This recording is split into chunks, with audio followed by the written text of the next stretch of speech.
Hola, ¿qué tal? Bienvenidos todos de nuevo a este segundo vídeo sobre las Cortes Generales del curso de Derecho Constitucional del grado en Seguridad de ISE.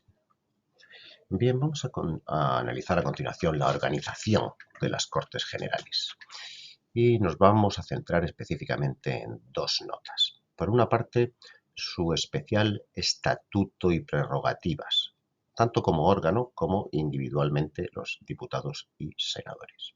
Y por otro lado nos vamos a centrar en la organización interna de las Cortes Generales y del trabajo parlamentario. El artículo 66 de la Constitución establece que las Cortes Generales representan al pueblo español. Recordar, las Cortes representan al pueblo. Las Cortes no son la soberanía popular. La soberanía popular, según el artículo 1 de la Constitución, reside en el pueblo. Las Cortes solo lo representan. Bien, pues el término Cortes Generales integra tanto el Congreso de los Diputados como el Senado. Es decir, nuestro sistema de monarquía parlamentaria establece que esta parte parlamentaria se dota de dos cámaras. Pero estas dos cámaras forman un bicameralismo descompensado, en el sentido de que el Congreso de los Diputados es preponderante, es predominante sobre el Senado. No solamente porque el Congreso de los Diputados es a la Cámara a la que le corresponde otorgar o denegar la confianza del presidente del gobierno, que ya es importante, sino también porque en el procedimiento legislativo el Congreso de los Diputados tiene un papel predominante. No existe en nuestro sistema un veto senatorial, es decir, el Senado no puede vetar de manera definitiva y absoluta ninguna ley a tramitar en las Cortes Generales, puesto que la última palabra siempre va a residir en el Congreso de los Diputados. Muy bien, empezando con las prerrogativas de las cámaras, tenemos sin duda que acudir al artículo 72. El artículo 72 de la Constitución española establece que las cámaras establecen sus propios reglamentos. Los reglamentos del Congreso y del Senado son las normas que cada una de las cámaras se dota a sí misma para regular todo su funcionamiento interno. Regulan, por lo tanto, el modo o procedimiento en base al cual se tramitan las leyes, se efectúan las comparecencias, las preguntas, se regulan las comisiones, etcétera, etcétera, etcétera. Estas normas reglamentarias tienen rango de ley, a pesar de denominarse reglamentos. Y solamente pueden ser dictadas por las propias cámaras, es decir, no caben los actos del gobierno con fuerza de ley, los decretos leyes, para regular esta materia. Otra nota importante, aparte de los reglamentos, es que las Cortes Generales aprueban autónomamente sus presupuestos. Quiere decir que la suficiencia financiera para ejercer sus funciones está garantizada y no depende de la suerte de los presupuestos generales del Estado. Forman una partida aparte y completamente separada.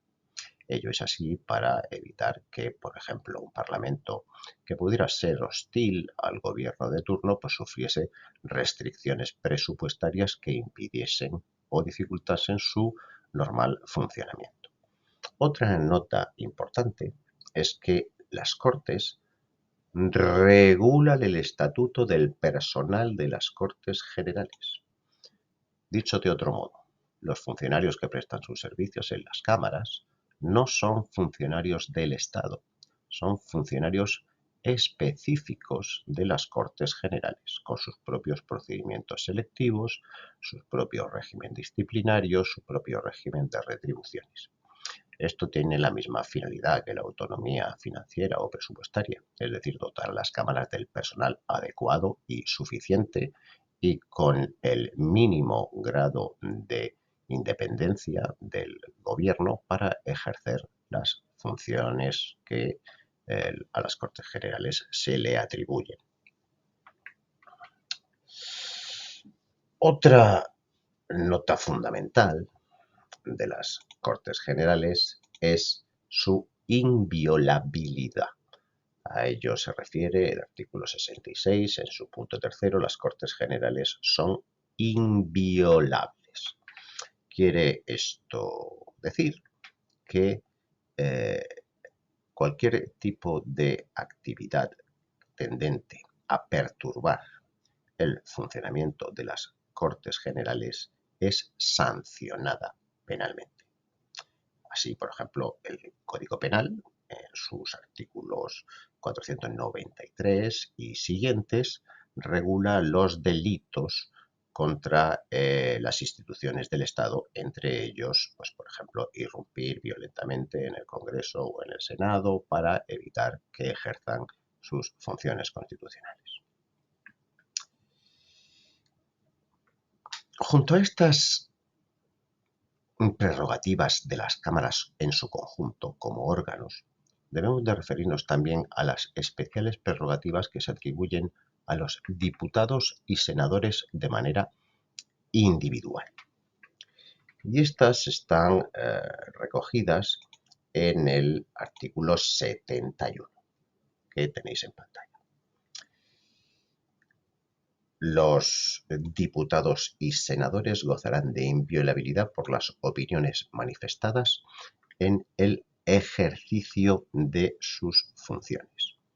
Quiere esto decir que no son susceptibles de ser sancionados de ninguna manera, ni penal ni administrativamente, por las opiniones que puedan manifestar mientras están realizando la función parlamentaria.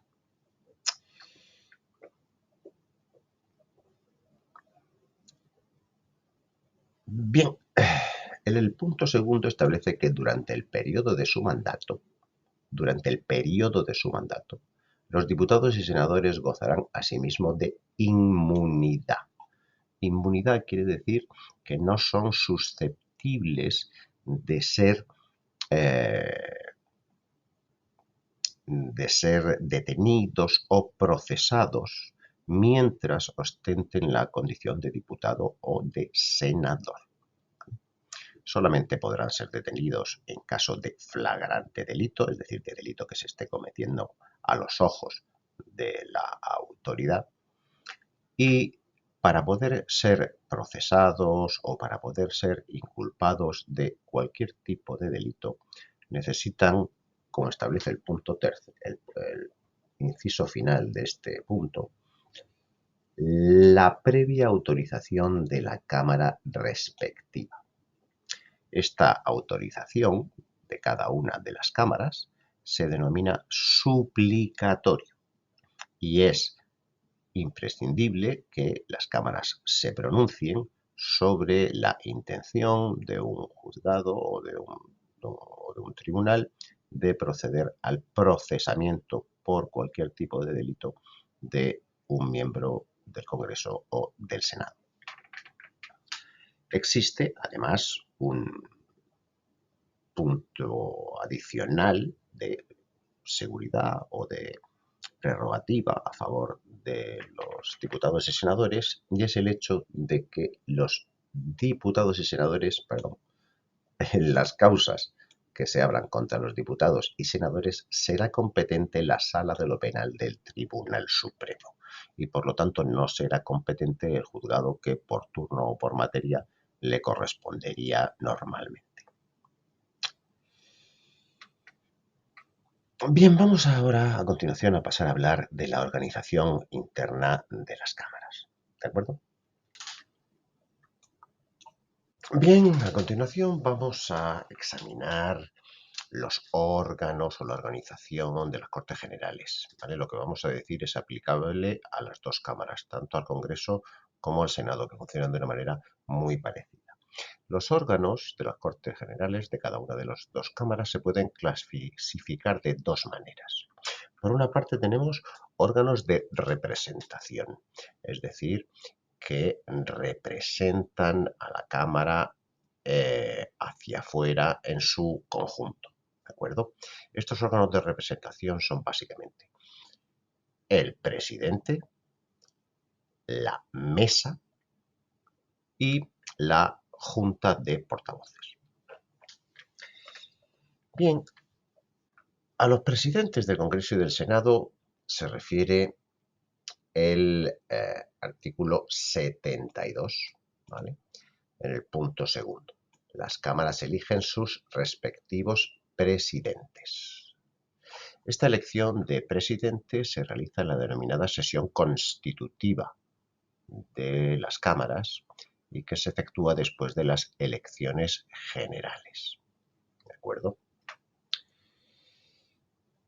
Los presidentes de las cámaras ejercen en nombre de las mismas todos los poderes administrativos y facultades de policía en el interior de sus respectivas sedes y además son el órgano unipersonal que representa a cada una de las cámaras. El presidente del Congreso es además el presidente de las Cortes Generales y es la tercera autoridad del país solo detrás del jefe del Estado y del presidente del Gobierno. Junto a los presidentes están las mesas. A ella se refiere también el artículo 72, cuando dice que las cámaras elegirán sus respectivos presidentes y los demás miembros de sus mesas. Las mesas están compuestas por los vicepresidentes y por los secretarios, tanto del Congreso como del Senado respectivamente. Los vicepresidentes son elegidos después de la votación para presidentes, también en la sesión constitutiva. Y después se elige también en esa sesión constitutiva a los secretarios. Bien, las mesas son los órganos de gobierno de las Cortes Generales y son aquellos que tienen las superiores competencias relativas a la ordenación de los trabajos parlamentarios, la calificación de los escritos parlamentarios, todo el régimen interior de los Cortes Generales, su personal, los expedientes disciplinarios, etc. Y junto a presidente y mesa nos encontramos con la Junta de Portavoces. La Junta de Portavoces es la reunión de cada uno de los portavoces de los distintos grupos parlamentarios. Y estas juntas de portavoces se caracterizan porque ejercen sus competencias en el ámbito de la fijación de los órdenes del día de cada una de las convocatorias de los órganos parlamentarios. Además, estas juntas de portavoces se caracterizan porque en ellas el voto no es por cabezas, es decir, no es cada portavoz un voto, sino que cada portavoz representa tantos votos como diputados forman parte del grupo parlamentario. A los grupos parlamentarios nos referiremos dentro de unos minutos. Hemos dicho que también podemos clasificar los órganos de las Cortes Generales en función de su funcionamiento. Y así podemos hablar del Pleno, de la Diputación Permanente y de las comisiones. El Pleno es la reunión de todos los diputados o de todos los senadores. Eso es lo que vemos habitualmente en televisión cuando aparecen imágenes del hemiciclo, donde se encuentran todos y cada uno de los diputados y senadores. El Pleno tiene las superiores competencias en materia de ejercicio de las potestades de las Cortes Generales, es decir, de la potestad legislativa, de la función de control, etcétera, etcétera, etcétera. Junto a los plenos existe la denominada Diputación Permanente, tanto del Congreso como del Senado, que está compuesta por 21 miembros en representación de los distintos grupos parlamentarios. La Diputación Permanente tiene las mismas competencias que tiene el Pleno en aquellos momentos en los que el Pleno no está en sesión o no está reunido o convocado. ¿Qué quiere decir estar en sesión? Bien, pues cada legislatura se divide en 4 años y cada uno de esos años se divide en lo que se llama periodos de sesiones, 2 por año. Normalmente suele ser de septiembre a diciembre y de febrero a julio. Por lo tanto, hay meses en los que no están en sesión el Pleno. En esos meses, la Diputación Permanente ejerce esas competencias. También las ejerce en aquellos momentos en los que se ha disuelto, por ejemplo, la Cámara y hasta que se produzcan las nuevas elecciones y la constitución del nuevo Congreso o del nuevo Senado. La Diputación Permanente puede en cualquier momento convocar un pleno para el ejercicio de las competencias plenarias de las Cortes Generales. Y, sin embargo, las Cortes Generales no suelen funcionar habitualmente en pleno, es decir, con la reunión de todos los diputados, sino que funcionan en comisiones. Las comisiones son reuniones de parte de los diputados o de los senadores.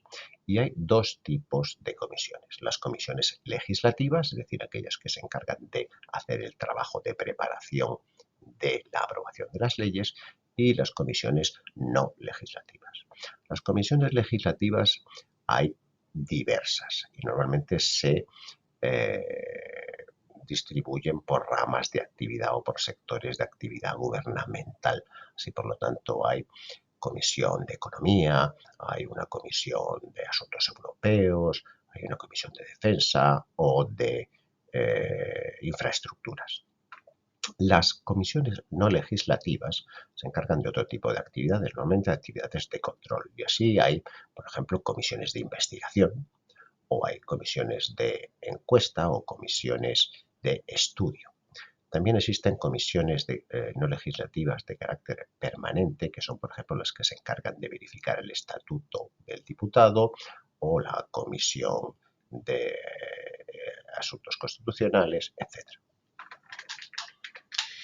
Y nos queda referirnos por último a los grupos parlamentarios. Los grupos parlamentarios es la agrupación de todos y cada uno de los diputados que pertenecen a una misma candidatura, normalmente a un mismo partido político. Esos diputados se agrupan en grupos parlamentarios.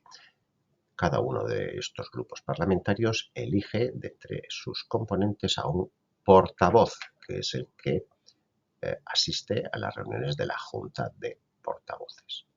Los grupos parlamentarios tienen un papel esencial en el marco de la actividad de las Cortes Generales, puesto que podría decirse que las Cortes, el Congreso y el Senado, más que asambleas de diputados y de senadores, son reuniones de los grupos parlamentarios, cada uno de los cuales incluye a los distintos diputados y senadores. Esta importancia se ve reforzada por el hecho de que muchas de las competencias que podrían ejercer los diputados han sido asumidas por los grupos parlamentarios. Así, un diputado individual no puede presentar una proposición de ley, tiene que hacerlo un grupo parlamentario.